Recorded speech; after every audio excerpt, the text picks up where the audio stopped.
څه به داسې چغې وایي د جاهلان وایي سړی او ښځه یو شان دي ته دغه سړی ما له راولله چې څوک وایي چې سړی او ښځه یو شان دي زه دله قسم ورکوم دی ما ته د ضمیر دا مني چې سړی او ښځه یو شان دي والله که ضمیر مني چې ښځه او سړی یو شان دي خو دا یو فتنه د مسلمانان پرې خرابوي بس دقې دپاره لګیا دي نور دیم په زړه کې دا مني چې کېدی نه شي چې ښځه او سړی دي یو شان یو سخته راغله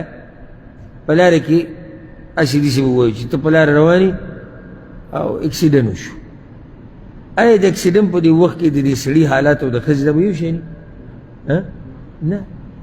دشمن کور ته راوړېد ښځه او سړی به یو شی نه جدا به وزن اوچتول شو ښځه او سړی به یو شی نه عقل د ښځې او سړي عقل یو شان نه دی ځکه چې ښځه په معمولي خبرو دوکه کېږي یریږي سړی ډېر زر نه دوکه کېږي سړی ډېر نه یریږي نو دا دوی مني چې ښځه او سړی یو شان نه دی خو داسې یو د غوغا یې جوړه کړې ده الله وی ولهن مثل الذي عليهن بالمعروف